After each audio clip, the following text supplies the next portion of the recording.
saya sebagai seorang wakil rakyat kok jawaban daripada lurah kok begitu. Jadi saya langsung kasih mati HP. Oke, baik, ini mungkin nanti ketemu baru saya klarifikasi sama beliau.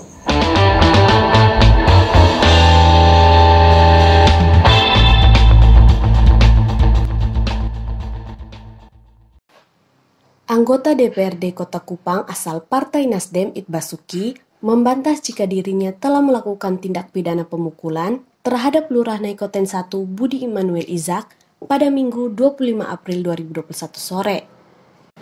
Menurut dia, yang sebenarnya terjadi hanyalah pertengkaran mulut antara dirinya dengan Budi. Pernyataan Id dibenarkan oleh sejumlah saksi yang melihat langsung pertengkaran antara Id dan Budi. Ketua RT 05 Lawrence Nale juga mengaku tidak melihat Id memukul Budi seperti yang dilaporkan Budi ke Polsek Oyobobo pada Minggu 25 April 2021 malam. Kronologisnya pada tanggal 5 April terjadi dampak badai angin seroja itu yang menimbulkan banyak pohon-pohon tumbang di jalan-jalan lingkungan, khususnya di RT 05. Jadi pada saat itu saya bersama warga membersihkan. Jadi pada saat itu warga ada minta, Pak De kalau bisa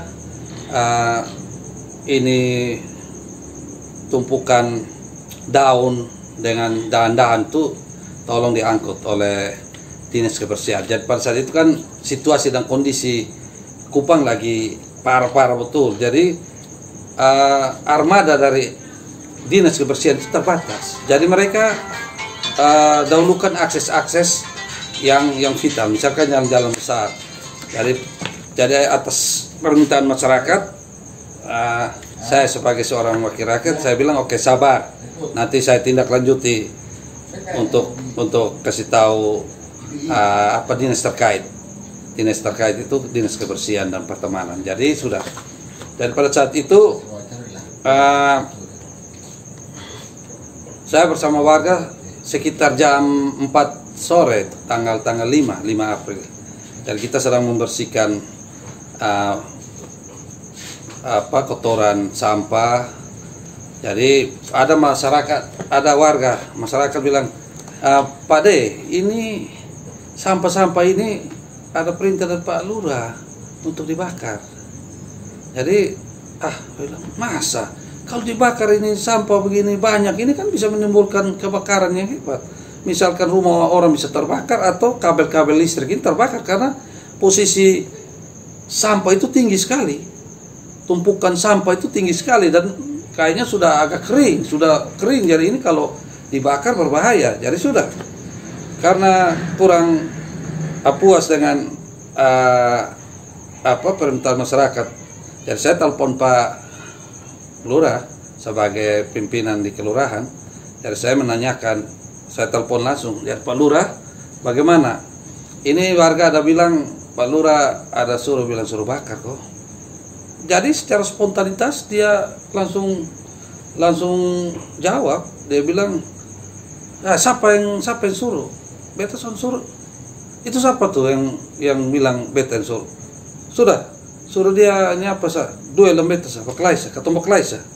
Ya pada saat itu beta terkejut dengan jawaban. Saya sebagai seorang wakil rakyat kok jawaban daripada lurah kok begitu. Jadi saya langsung kasih mati HP. Oke, baik, ini mungkin nanti ketemu baru saya klarifikasi sama beliau. Oke, sudah selesai. Jadi kemarin tanggal 25 April sekitar jam 4:30 begitu ada tim Badan Penanggulangan Bencana dari BPBD dari Kota Kupang bersama Lurah turun untuk mendata kerusakan di RT 05. Pada saat itu Pak RT 05 telepon saya bahwa ada Lurah datang. Jadi saya bilang oke Pak, sudah. Ini Pak Lurah sudah datang, saya bisa klarifikasi itu masalah sampah yang kemarin toh bahwa ada perintah membakar. Saya mau tanya kenapa sampai omong kayak gitu. Jadi sudah. Jadi saya masih jalan diikuti oleh teman-teman warga RT 05, kita turun ke Pak Lurah. Jadi saya masih panggil di mukanya Pak Ketua RT 05, saya masih panggil Pak Lurah 3 kali. Pak Lurah Naikoten 1. Dan sudah bang, ke mana? Ini Pak Lurah, ini beta mau tanya yang kemarin itu kemana? Itu ini apa masalah yang bilang ini apa tuh mau duel itu? Tapi masih omong, Pak Lurah, ini apa permasalahannya? Pada saat itu Pak Lurah ada omong bilang ngajak duel. Jadi beta mau tanya, terus langsung beliau bilang, beta sono omong, bapak itu sono omong. Masa beta omong ya, secara wah ini orang, saya berpikir loh ini orang ini kok tidak komit, tidak apa gentle dengan dia punya apa yang dikatakan. Jadi saya Pak Lurah, ini juga ada hal-hal terkait dari masyarakat ini komplain juga masalah data untuk kerusakan, dan itu saya sebagai wakil rakyat nih, saya sudah mendengar keluhan-keluhan dari mereka, dan mereka terlalu sangat-sangat tidak setuju dengan penanganan cara begini, karena tidak hanya janji-janji data langsung jalan. Ini kan sudah hampir 1 bulan penanganan ini, dan kenapa sampai begini? Jadi dia bilang tidak ada urusan yang itu. Saya ini masih urusan banyak. Jadi saya bilang sudah kita bicara tentang itu lagi, yang masalah sampah. Saya tanya lagi ulang, Pak Lurah, ini kemana sampah yang kemarin bilang sampah itu ajak duel itu dan siapa? Dia bilang beta sono omong. Wah, itu terjadilah sudah. Itu yang membuat kemudian Pak It emosi. Saya emosi, jadi terjadilah saling kata-kata yang kurang. Tapi Pak It sempat memukul dia gitu. Saya tidak memukul, tidak ada. Kalau cekik memukul tidak ada sama sekali. Dan saya malahan pada saat itu saya dilerai oleh RT masyarakat dari RT 05, ada teman-teman ada datang karena melihat situasi dan kondisi ada pertikaian kecil, saling dorong-mendorong dan saling kata mengata begitu. Jadi saya rasa tidak ada pemukulan pada saat itu. Yang terjadi hanya pertikaian kecil antara saya dengan Lurah Naikoten Satu. Itu laporan palsu, itu kan pemfitnaan terhadap saya. Karena intinya saya tidak ada pemukulan terhadap dia, dan saya tidak lakukan itu. Dan ini ada kesaksian palsu. Ada beberapa orang yang ikut dengan Pak Lurah itu, ada kesaksiannya di Polsek Obobo itu melaporkan bahwa saya yang memukul, mencekik dan memukul lengan kiri Pak Lurah. Itu menurut kesaksian dari beberapa saksinya Pak Lurah Naikoten Satu, termasuk itu yang memberikan kesaksian itu Ketua LPM Naikoten Satu, Jimmy Sefatu itu. Keluhan-keluhan dari warga RT 05 itu sekitar 5 keluarga, 5 kakak. Itu mereka sangat tidak suka dan tidak senang dengan penanganan yang dilakukan oleh kelurahan dengan BPD Kota Kupang. Itu mereka berpikir tidak efisien, dan itu merugikan mereka sekali. Dan masa bayangkan kejadian dari tanggal 5 penanganannya sampai tanggal 25 kemarin belum ada penanganan yang prima, yang maksudnya bantuan itu belum pernah turun gitu, hanya pendataan saja. Pendataan saja. Makanya keluhan-keluhan dari masyarakat itu saya tampung.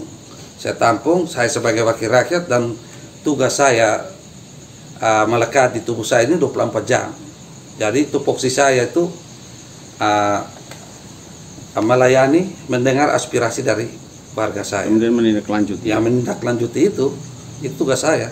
Belum ada bantuan kayak secara langsung untuk korban terdampak Seroja tanggal 5 itu 5 April. Jadi belum ada. Dan makanya pada saat itu kan saya juga komplain dengan Pak Lurah. Saya mau tanya kenapa sampai, tapi sudah keburu, sudah ada saling bersitegang. Iya, bersitegang. Ya, jadi itu miscommunication saya rasa. Jadi Pak Lurah itu tidak berpikir bahwa saya ini juga wakil rakyat, saya juga bertugas bukan saja beliau bertugas, saya juga bertugas. Malahan saya mengawasi 24 jam keluhan masyarakat. Apa yang harus saya lakukan? Itu tupoksi saya. Kalau menurut saya kan tugas seorang pejabat negara ini, misalkan Pak Lurah, ini saya langsung pada laporan dia kemarin terhadap saya di polisi bahwa saya menghambat kerja pejabat negara, khususnya Lurah Nekoten 1. Saya menghambat dia. Dan menurut saya tidak menghambat, karena saya berpikir kalau tugas pejabat negara itu bukan kalender merah. Tidak ada tugas pejabat negara itu di hari Minggu, hari libur. Tidak ada itu. Dan kalau memang dia bertugas harus ada pakai pakaian yang jelas, bukan baju kos atau apa kurang resmi begitu. Jadi dia mungkin surat tugasnya juga tidak ada. Iya, dan orang pasti kan hari Minggu ini orang beribadah ke gereja, dan itu sebenarnya tidak boleh melaksanakan tugas di hari libur. Itu tidak ada tugas negara, itu tidak ada sama sekali. Nah, waktu mereka ke rumahnya Pak Mesa kemarin itu mereka ketemu siapa di situ? Ya kebetulan saya ada duduk situ, dan tim dari penanggulangan bencana khususnya dari Kelurahan Nekoten 1 lagi survei mendata. Itu nggak salah Pak Tommy Makandolo, dia bersama 2 orang temannya, timnya turun untuk mendata. Dan setelah itu kan saya ditelepon oleh Pak RT 05, Pak Lurah ada di bawah, jadi saya langsung waktu itu Pak Mesa ada di rumah atau? Pak Mesa lagi keluar ke gereja. Ke gereja? Iya, makanya waktu pendataan kan tidak dapat Pak Heri. Jadi Pak Heri Mesa namanya? Iya, Pak Heri Mesa. Jadi tidak ada, Pak Heri lagi ke gereja. Pernyataan It dibenarkan oleh sejumlah saksi yang melihat langsung pertengkaran antara It dan Budi. Itu tidak terjadi sama sekali, saya pastikan itu. Jadi Pak It tidak sempat memukul Pak Lurah gitu? Sentuh pun tidak. Itu jarak antara Pak Lurah dengan Pak It itu kira-kira berapa meter? Ya 1 meter adalah, tapi Pak Lurahnya berdiri. Pak It yang marah-marah, saya melerai. Jadi saya pastikan bahwa Pak It tidak sentuh sedikit pun Pak Lurah. Saya pastikan itu bohong. Karena ada tim mereka yang mengambil gambar, yang itu sudah yang saya nonton. Begitu sudah, ada kronologi dari awal sampai saya sama Pak It kembali ke tempat semula, itu kronologi hanya begitu. Berdebat, terus Pak It juga tanya Pak Lurah yang omong itu benar. Soalnya jadi saling berdebat, tapi saya ada di tengah. Yang videonya tuh begitu sudah. Mereka tidak sempat bersentuhan.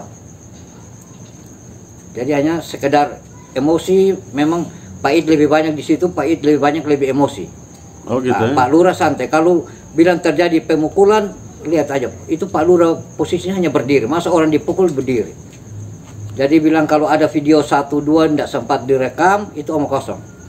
Karena Pak It datang masih panggil Pak Lurah, terus ajak duel. Berarti dia suruh Pak Lurah siap, bukan Pak It datang pukul-pukul Pak Lurah, makanya tidak sempat terekam yang video pertama, kedua itu omong kosong. Tidak mungkin punya itu. Saya jamin itu. Tidak mungkin ada video yang terjadi pemukulan dan tidak sempat terekam. Itu omong kosong besar. Itu siapa yang bilang mereka punya video? Itu ketua LPM namanya kalau salah siapa?